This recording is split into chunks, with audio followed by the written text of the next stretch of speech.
Es conocer más profundamente el tema de Ucrania y Rusia y todas estas cosas. Ponela la nota, Isamer.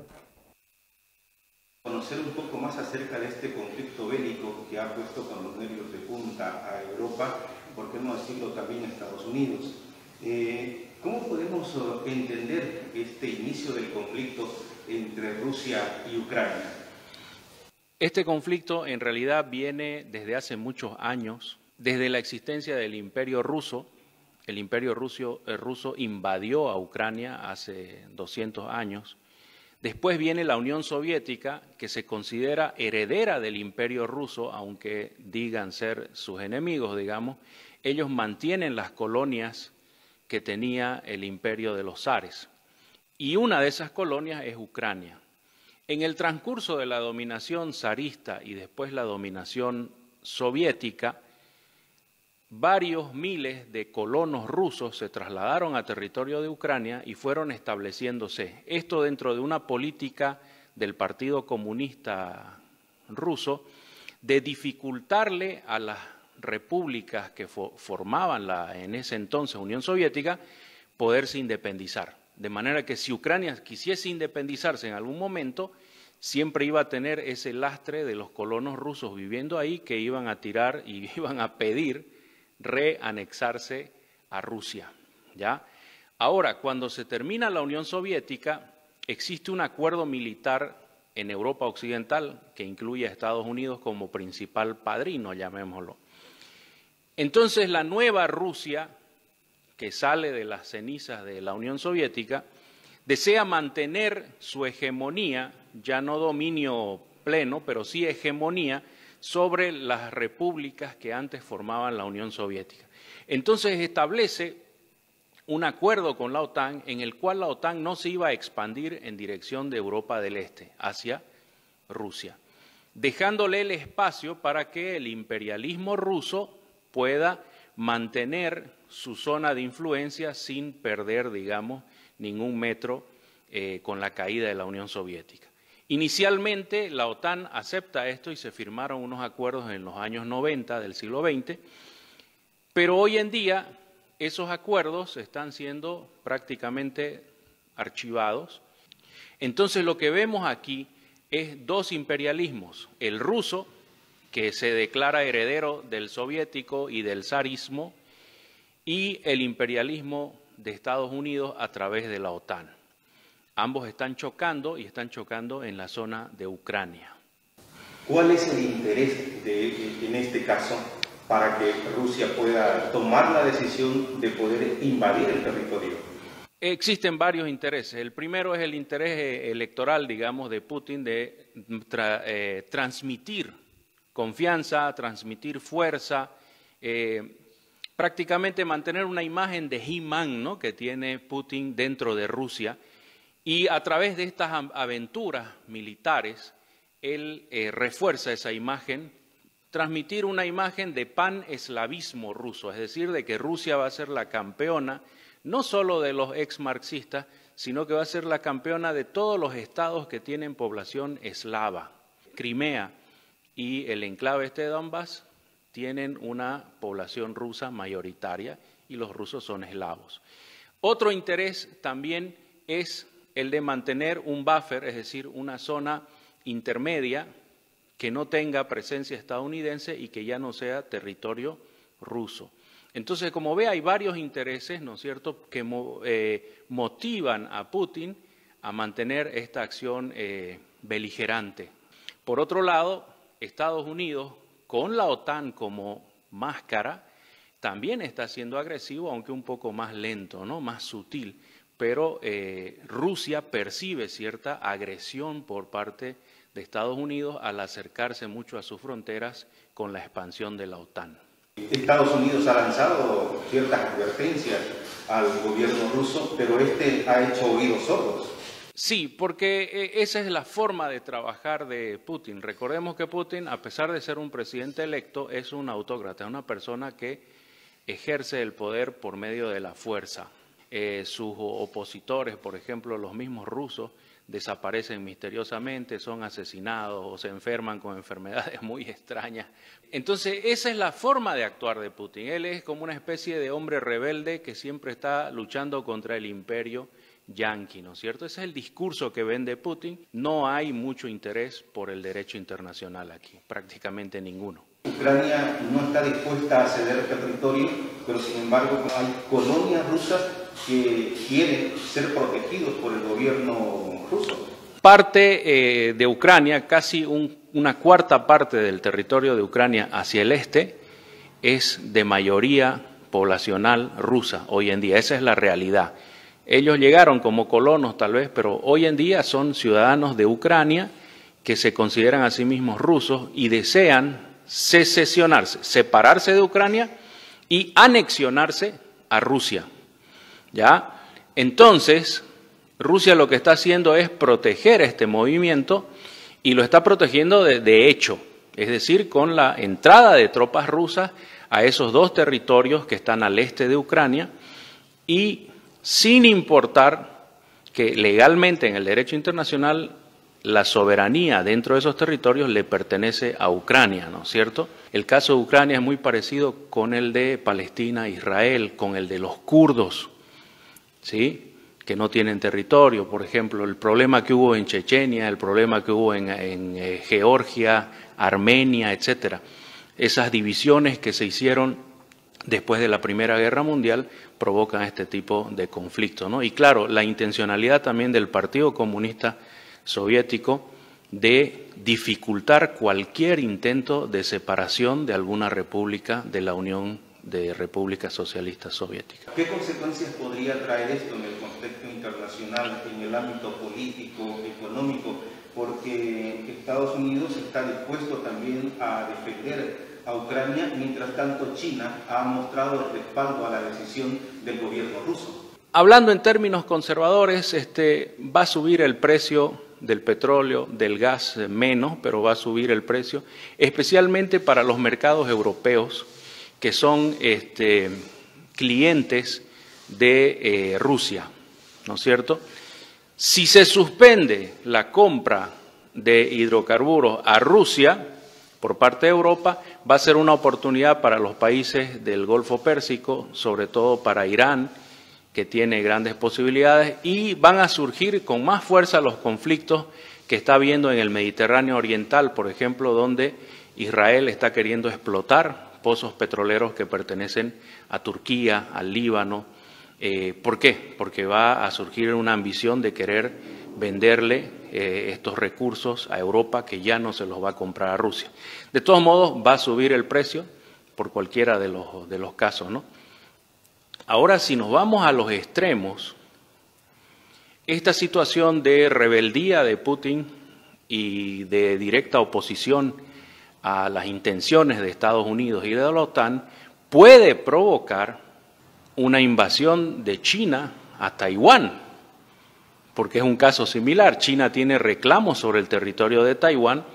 Los taiwaneses están felices sin los chinos, pero hay un antecedente histórico de que Taiwán formaba parte de China, cuando China era un imperio, ¿ya? Otro caso es que se reavive el conflicto entre Siria e Israel, ¿ya? Otro caso es los territorios que están en disputa por los kurdos, el norte de Irak, el este de Turquía, ¿no es cierto? Porque, como le dije, la situación de Ucrania es similar a la de otras zonas. Y también ha habido un recrudecimiento ahorita en los conflictos en la ex Yugoslavia, que también tiene un caso similar, ¿no? Entonces, las potencias que tienen alguna ambición de tomar algunos territorios adyacentes pueden aprovechar esta situación. Uy, qué pena. Sí. Bueno, a ver, a mí me parece muy interesante escuchar a Isa. Siempre está en nuestra mente cuando hay algún conflicto de este tipo, buscarlo, porque él maneja muy bien esto. Él es cruceño, para los que no sepan, Isamer Quevedo. Creo yo que la OTAN, claro, en la lógica de Biden y de los europeos está el evitar tirar tiros. Porque si tiran tiros ya va a ser piedra libre. Pero mientras ocurre eso, Putin está avanzando como le dé la gana, está tirando tiros como quiere, está tirando bombas como quiere. Y lo grave es que el mundo ya comenzó a equipararlo a los dos como para decir, tienen la obligación de sentarse como que se han sentado en Bielorrusia, en Bielorrusia, y se han sentado ahí y están discutiendo para armar un corredor por donde pueda salir la gente, pueda irse. 1 millón de personas ya van abandonando Ucrania. Y yo me pregunto, ¿hasta dónde le van a permitir? ¿Hasta dónde le van a permitir a Putin hacer lo que le dé la gana? A rato se me antoja que Putin no aprieta más porque está esperando a ver qué hacen y hasta dónde le va a apretar el zapato. Ya el banco ruso, el grandísimo banco ruso, ya perdió prácticamente todas sus acciones. Ya no valen nada. ¿Hasta dónde va a aguantar el ahorcamiento? Siendo que los europeos se convirtieron en dependientes de su gas. Hay un tubo que sale desde Moscú, por decir algo, y llega hasta Bonn o hasta Múnich. Y es unidireccional. Y uno dice, mierda, el problema del capitalismo que vive repitiendo todos los días de la diversidad de ofertas y sin embargo se convirtieron unidireccionalmente en dependientes. Los alemanes, tan hábiles ellos y con antecedentes de Rusia y Alemania, y sin embargo caen así. Y uno se pregunta, ¿hasta cuándo el mundo va a seguir dándole una palmadita en el hombro a los ucranianos, diciéndoles qué valientes que son y después que no pase nada? Hoy hubo una reunión en la nota desde El Deber en La Paz de la Unión Europea. A ver, poner la nota. Lo hemos invitado para presentar las opiniones y perspectivas de la Unión Europea sobre la agresión contra Ucrania por parte de Rusia. Aquí están conmigo la embajadora de Francia, el embajador de Alemania, el embajador de Suecia y el encargado de negocios de España. El embajador de Italia no puede asistir por motivos de salud. No hacemos una conferencia de prensa de este tipo muy a menudo. Así que me gustaría subrayar cuán increíblemente importante es esto para nosotros. La guerra ha vuelto al continente europeo. Un país ataca a otro sin ningún motivo, con el objetivo de derrocar a su presidente elegido de nuestro continente y destrozar al país. Vemos imágenes que conocemos de los libros de la historia. Cañones y aviones bombardando a la población civil, muertos quemados, niños que nacen en los refugios antibombas, cientos de miles de personas que huyen de las zonas de conflicto. La oficina del Alto Comisionado de las Naciones Unidas para los Derechos Humanos informó hoy que hay al menos 227 civiles muertos, 15 de ellos niños. Probablemente las cifras son más altas. Y 2 millones de personas han huido. 2 millones de personas. 1 millón cruzaron la frontera hacia...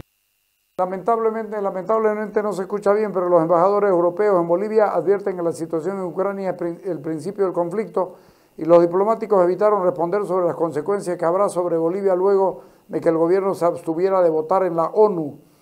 El embajador de Alemania, Stefan Duppel, Advirtió que el conflicto bélico se vive en Europa por la invasión Rusia a Ucrania. Absolutamente de acuerdo.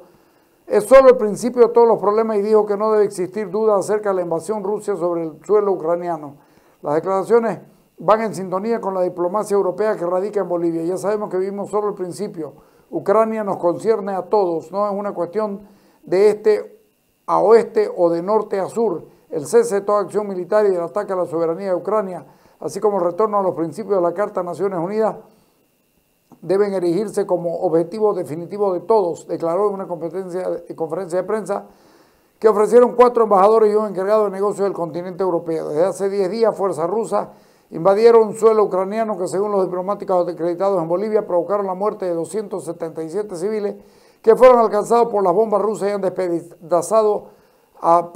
desplazado a al menos 2 millones de personas hacia países vecinos. El embajador de la Unión Europea en Bolivia, Michel Doxy, afirmó que la invasión fue un sin razón, porque solo el gobierno de Putin no estaba de acuerdo con la política de su par ucraniano Volodymyr Zelensky. Dijo que el producto de esa conflagración existe un sinfín de versiones sobre lo que sucede en parte del continente europeo y aseguró que la misión de los embajadores es relatar los hechos que están sucediendo. Una de las principales potencias nucleares ha atacado e invadido un país vecino, pacífico y democrático sin mediar provocación. Esta es la violación más grave del derecho internacional y los principios fundamentales que han presenciado en los últimos tiempos, que amenazan no solo la seguridad del continente europeo, sino la comunidad internacional. Nicolás Weck, embajador de Suecia, afirmó que su país no es parte de la Organización del Tratado Atlántico Norte, pero que el ataque preocupa a todos los del bloque europeo. Y recuerden ustedes que Rusia amenazó a Suecia y le dijo: hey, ustedes llegan a meterse con la OTAN y van a tener problemas con nosotros. Los embajadores aclararon que no se pronunciarán sobre el voto de abstención de Bolivia, que Bolivia presentó ante el Consejo de Seguridad de la ONU. Dijo que se referían a lo que estaba ocurriendo. La Unión Europea es el principal socio de... por eso es que Evo les está dando tanto, porque es el principal socio. Se van y dicen, bueno, creció el narcotráfico y esa ya es culpa de los europeos que se fueron y dejaron de darnos plata. Ponerlo a José María Cabrera, la abstención de Bolivia en la ONU. Dale. No, es una vergüenza nacional, ¿no? La política pregonada por el gobierno antiimperialista no es solamente en contra del imperio estadounidense, sino también en contra de la restauración del imperio ruso. El artículo 10 de nuestra Constitución establece que Bolivia rechaza y condena toda guerra de agresión. Y la Carta de las Naciones Unidas, de la cual es signataria y fundadora, Bolivia también prohíbe las guerras de agresión. De manera que esta situación, por mandato constitucional boliviano y por mandato de derecho internacional suscrito por Bolivia, tenía la obligación no solo política, sino la obligación jurídica, reitero, de derecho internacional y de derecho constitucional boliviano, de una condena categórica y en todos sus términos para una agresión tan canalla como la que está llevando a cabo el dictador Putin en contra de un pueblo, una nación como Bolivia, libre y soberana, totalmente en condiciones además de desventaja. Es como si Brasil quisiera invadir Bolivia y aún así nos quedara pequeño ese ejemplo. La superioridad bélica militar de Rusia en contra de Ucrania es tremendo, es un ataque canalla, y lo peor es que en este instante están cayendo, créase o no, en pleno siglo XXI, bombas encima de población civil. Entonces realmente es una situación lacerante, ¿no?, que no podía menos que merecer la condena en Naciones Unidas y en OEA. Y en ambos escenarios internacionales, Bolivia ha formulado su abstención, más allá de algún discurso de rechazo que verbalmente hayan emitido los embajadores, tanto Pari como Héctor Arce en ONU y OEA. La verdad es que los votos fueron por la abstención. Y a nivel de Naciones Unidas y a nivel de la OEA, estamos junto con las dictaduras de Nicaragua, de Cuba y de Venezuela, ¿no? Entonces somos la cuarta honrosa dictadura en Latinoamérica, cuando bien podríamos estar con gobiernos de izquierda, si quiere llamarlos incluso de izquierda populista, como el de Andrés Manuel López Obrador de México y de Alberto Fernández en Argentina, que sin dudarlo emitieron tanto en ONU como en OEA su voto de condena y aprobando las resoluciones para que Rusia respete el derecho internacional. Aquí hay una sumisión y hay una intención, una vocación de someter a nuestro país a ser un satélite de Rusia. México tiene grandes proyectos con Rusia. Argentina tiene grandes proyectos con Rusia. El presidente argentino Alberto Fernández en este febrero que acaba de concluir estuvo en visita oficial y manifestó que Argentina tendría que ser la puerta de entrada de Rusia a Latinoamérica en materia de cooperación económica, incluso política, pero no obstante ello han emitido su condena a una agresión militar que viola el derecho internacional. De manera que Bolivia, más allá de las afinidades incluso políticas y de cooperación económica, hay líneas extremadamente rojas. El orden de la paz y seguridad mundial está en entredicho por esta decisión imperial, totalmente transgresora, cobarde y canalla que ha tomado el dictador Putin, y no tenía que tener la diplomacia boliviana ningún miramiento para que, como reitero, el México de Andrés Manuel López y la Argentina de Alberto Fernández condenasen esta decisión belicista y no circunscribirnos como un satélite, tal cual las francas dictaduras de Venezuela, Nicaragua y Cuba. Más allá de la vergüenza, doctor, diplomáticamente, ¿qué consecuencias nos puede traer esta postura de nuestros representantes? Acrecentar el aislamiento diplomático que ya sufre Bolivia desde hace muchas décadas. Las relaciones internacionales bolivianas no trascienden de Nicaragua, de Venezuela, de Cuba, ¿no? Y obviamente con algún aliento en los ámbitos mexicanos y argentinos, pero más allá de esos países con afinidades autoritarias o de izquierda populista, no tiene mayor despliegue nuestra diplomacia y estamos muy lejos cada vez. En lo único que no estoy de acuerdo con el doctor Cabrera es en esto último. Y le voy a decir por qué. Porque vivimos en un mundo de hipócritas y de lo que vengo sosteniendo desde que volvimos del parate carnavalero. Y que lo he dicho antes también. A Evo Morales se le han permitido cosas que no se le ha permitido a nadie. ¿Sabes por qué? Por lo políticamente correcto. Es políticamente correcto no llevarle la contra a Evo Morales. Es el líder indígena. Bolivia es el país indígena, el plurinacional de no sé cuánto. Dejémoslo, no lo abandonemos. ¿Sabes qué? Nos van a inundar de cocaína. Puta, démosle plata para que se mantenga hasta por ahí nomás. Ustedes sabían, porque ya es público, ya está en todos lados, de que la invasión, y por si no lo sabían, la invasión a Ucrania iba a ser hace un mes y medio. Y China le pidió que no, le pidió que pasen los Juegos Olímpicos de invierno y entonces podía invadir. Para que ustedes vean cómo es este asunto.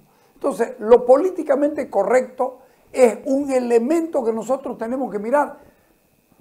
Por eso Evo Morales les dice lo que quiere, por eso hacen lo que les da la gana.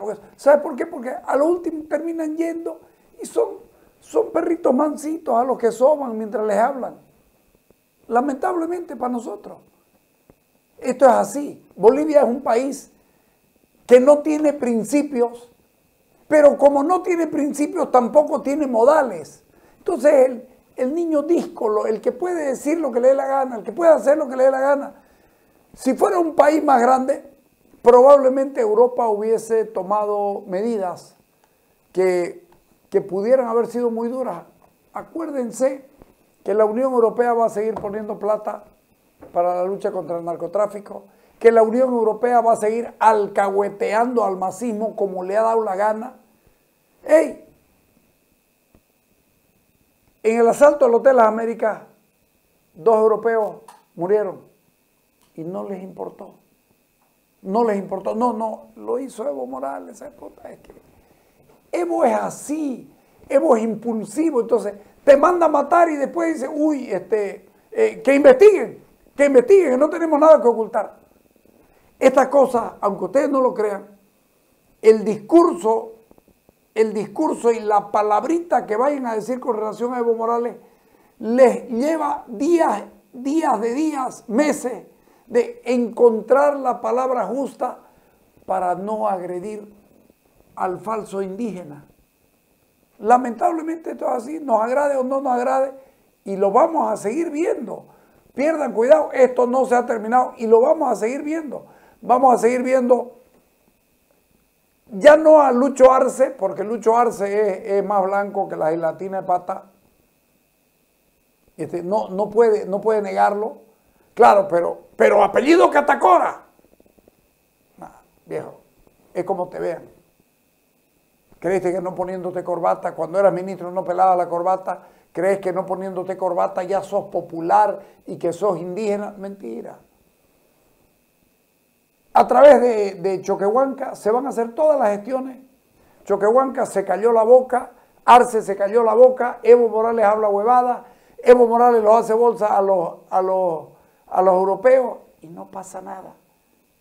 Olvídense si creen que Europa le va a llamar la atención. No, ¿sabes qué? Es un paisito de mierda, pero tiene mucha pichicata. Olvídense, no tiene nada que ver el litio, no tiene nada que ver el hierro del Mutún. Para eso está China. No tiene nada que ver, nada que ver. Tiene mucha pichicata. Entonces no podemos darnos el lujo de descontrolar eso. Porque la pichicata de Bolivia viene a Europa. Ese es el todo. Y Evo Morales lo sabe. Vamos al corte.